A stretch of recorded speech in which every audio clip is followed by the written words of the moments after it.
मेरा सौभाग्य है कि आज मुझे इस कड़ी को और मजबूत करने का अवसर मिला है और मैं इसके लिए हर संभव प्रयास भी करता रहता हूं। साथियों, हमारे गुरुओं ने हमें साहस और सेवा की सीख दी है। दुनिया के अलग अलग हिस्सों में बिना किसी संसाधन के हमारे भारत के लोग गए और अपने श्रम से सफलता के मुकाम हासिल किए। यही स्पिरिट आज नए भारत की स्पिरिट बन गई है। नया भारत नए आयामों को छू रहा है, पूरी दुनिया पर अपनी छाप छोड़ रहा है। कोरोना महामारी का एक कालखंड इसका सबसे बड़ा उदाहरण है। महामारी की शुरुआत में पुरानी सोच वाले लोग भारत को लेकर चिंताएं जाहिर कर रहे थे। हर कोई कुछ न कुछ कहता रहता था, लेकिन अब लोग भारत का उदाहरण देकर के दुनिया को बताते हैं कि देखिए भारत ने ऐसा किया है। पहले क्या कहा जा रहा था कि भारत की इतनी बड़ी आबादी, भारत को कहां से वैक्सीन मिलेगी, कैसे लोगों का जीवन बचेगा। लेकिन आज भारत वैक्सीन का सबसे बड़ा सुरक्षा कवच तैयार करने वाला देश बनकर के आज उभरा है। श्री अकाल करोड़ों वैक्सीन डोज हमारे देश में लगाई चुकी है। आपको भी सुनकर गर्व होगा कि इसमें भी 99% वैक्सीनेशन हमारी अपनी मेड इन इंडिया वैक्सीनेशन से हुआ है। इसी कालखंड में हम दुनिया के सबसे बड़े स्टार्टअप इकोसिस्टम में से एक बनकर के उभरे हैं। हमारे यूनिकॉर्न्स की संख्या लगातार बढ़ रही है। भारत का ये बढ़ता हुआ कद, ये बढ़ती हुई साख, इससे सबसे ज्यादा किसी का सर ऊंचा होता है तो वो हमारे डायस्पोरा का है। क्योंकि जब देश का सम्मान बढ़ता है तो लाखों करोड़ों भारतीय मूल के लोगों का भी उतना ही सम्मान बढ़ जाता है। उनके प्रति दुनिया का नजरिया बदल जाता है। इस सम्मान के साथ नए अवसर भी आते हैं, नई भागीदारियां भी आती हैं और सुरक्षा की भावना भी मजबूत होती है। हमारे भारतीय डायस्पोरा को तो मैं हमेशा भारत का राष्ट्रदूत मानता रहा हूं। सरकार जो भेजती है वो तो राजदूत है, लेकिन आप जो है राष्ट्रदूत है। आप सभी भारत से बाहर मां भारती की बुलंद आवाज है, बुलंद पहचान है। भारत की प्रगति देखकर आपका भी सीना चौड़ा होता है, आपका भी सिर गर्व से ऊंचा होता है। परदेश में रहते हुए आप अपने देश की भी चिंता करते हैं, इसलिए विदेश में रहते हुए भारत की सफलता को आगे बढ़ाने में, भारत की छवि को और मजबूत करने में भी आपकी बहुत बड़ी भूमिका है। हम दुनिया में कहीं भी रहे, इंडिया फर्स्ट, राष्ट्र प्रथम हमारी पहली आस्था होनी चाहिए। साथियों, हमारे सभी 10 गुरुओं ने राष्ट्र को सबसे ऊपर रखकर भारत को एक सूत्र में पिरोया था। गुरु नानक देव जी ने पूरे राष्ट्र की चेतना को जगाया था, पूरे राष्ट्र को अंधकार से निकालकर प्रकाश की राह दिखाई थी। हमारे गुरुओं ने पूरब से पश्चिम, उत्तर से दक्षिण पूरे भारत की यात्राएं की। हर कहीं पर भी जाइए उनकी निशानियां हैं, उनकी प्रेरणाएं हैं, उनके लिए आस्था है। पंजाब में गुरुद्वारा हरमंदिर साहिब जी से लेकर उत्तराखंड में गुरुद्वारा हेमकुंड साहिब तक, महाराष्ट्र में गुरुद्वारा हुजूर साहिब से लेकर हिमाचल में गुरुद्वारा पांटा साहब तक, बिहार में तख्त श्री पटना साहब से लेकर गुजरात के कच्छ से गुरुद्वारा लखपत सिंह साहब तक हमारे गुरुओं ने लोगों को प्रेरणा दी, अपनी चरण रथ से इस भूमि को पवित्र किया। इसलिए सिख परंपरा वास्तव में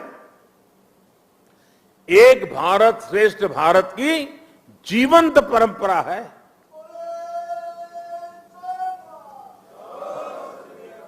भाई और बहनों, आजादी की लड़ाई में और आजादी के बाद भी सिख समाज का देश के लिए जो योगदान है, उसके लिए पूरा भारत कृतज्ञता अनुभव करता है।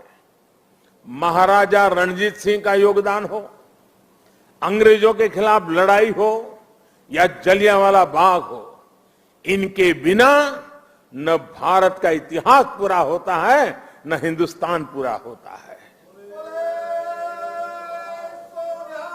आज भी सीमा पर खड़े सिख सैनिकों के शौर्य से लेकर देश की अर्थव्यवस्था में सिख समाज की भागीदारी और सिख एनआरआई के योगदान तक, सिख समाज देश के साहस, देश का सामर्थ्य और देश के श्रम का पर्याय बना हुआ है।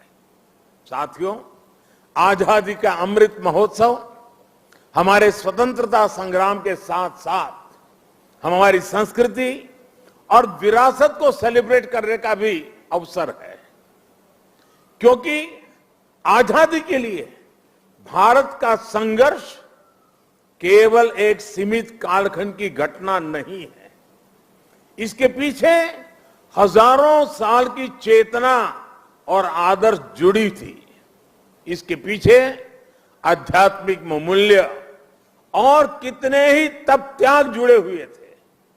इसलिए आज देश जब एक तरफ आजादी का अमृत महोत्सव मनाता है, तो साथ ही लाल किले पर गुरु तेग बहादुर जी का 400वां प्रकाश पर्व भी मनाता है।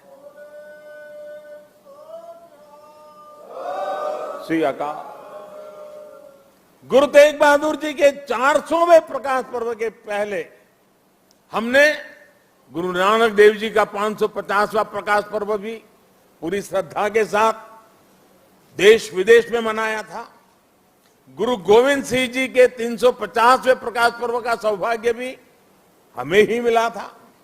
साथियों, इसके साथ ही इसी कालखंड में करतारपुर साहिब कॉरिडोर का निर्माण भी हुआ।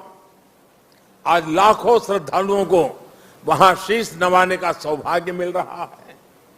लंगर को टैक्स फ्री करने से लेकर हरमिंदर साहब को एफसीआरए की अनुमति तक, गुरुद्वारों के आसपास स्वच्छता बढ़ाने के लेकर उन्हें बेहतर इंफ्रास्ट्रक्चर से जोड़ने तक देश आज हर संभव प्रयास कर रहा है। और मैं सतनाम जी का आभार व्यक्त करता हूं। उन्होंने जिस प्रकार से वीडियो को संकलित करके दिखाया, पता चल सकता है कि पूरी श्रद्धा के साथ हर क्षेत्र में किस प्रकार से काम हुआ है। आप लोगों से समय समय पर जो सुझाव मिलते हैं, आज भी काफी सुझाव मेरे पास आपने दिए हैं। मेरा प्रयास रहता है कि उनके आधार पर देश सेवा के रास्ते पर आगे बढ़ता रहे। साथियों, हमारे गुरुओं के जीवन की जो सबसे बड़ी प्रेरणा है, वो है हमारे कर्तव्यों का बोध। आजादी के अमृत काल में देश भी आज कर्तव्यों को प्राथमिकता देने की बात कर रहा है। सबका साथ, सबका विकास, सबका विश्वास और सबका प्रयास, यही मंत्र हम सबको भारत के उज्जवल भविष्य को सुनिश्चित करता है। एक कर्तव्य केवल हमारे वर्तमान के लिए नहीं है, ये हमारे और हमारे देश के भविष्य के लिए भी है, ये हमारी आने वाली पीढ़ियों के लिए भी है। उदाहरण के तौर पर आज पर्यावरण देश और दुनिया के सामने एक बड़ा संकट है। इसका समाधान भारत की संस्कृति और संस्कारों में है। सिख समाज इसका जीता जागता उदाहरण है। सिख समाज में हम जितनी चिंता पिंड की करते हैं उतनी ही पर्यावरण और प्लेनेट की भी करते हैं। प्रदूषण के खिलाफ प्रयास हो, कुपोषण से लड़ाई हो या अपने सांस्कृतिक मूल्यों की रक्षा हो, आप सभी इसी तरह के हर प्रयास से जुड़े नजर आते हैं। इसी श्रृंखला में मेरा आपसे एक आग्रह भी और है। आप जानते हैं कि अमृत महोत्सव में देश ने के सभी जिलों में यानी हर जिले में 75 अमृत सरोवर का संकल्प लिया है। आप भी अपने पिंडों में अमृत सरोवरों के निर्माण का अभियान चला सकते हैं। साथियों, हमारे गुरुओं ने हमें आत्मसम्मान और मानव जीवन के गौरव का जो पाठ पढ़ाया, उसका भी प्रभाव हमें हर सिख के जीवन में दिखता है। आजादी के अमृत काल में यही देश का भी संकल्प है। हमें आत्मनिर्भर बनना है। गरीब से गरीब व्यक्ति का जीवन बेहतर करना है। इन सब प्रयासों में आप सभी की सक्रिय भागीदारी होना और आप सबका सक्रिय योगदान होना बहुत अनिवार्य और आवश्यक है। मुझे पूरा भरोसा है गुरुओं के आशीर्वाद से हम सफल होंगे, जल्द एक नए भारत के लक्ष्य तक पहुंचेंगे। इसी संकल्प के साथ आप सभी को मैं बहुत बहुत धन्यवाद देता हूं। आपका यहां आना वो मेरे लिए संगत से भी बहुत ज्यादा है।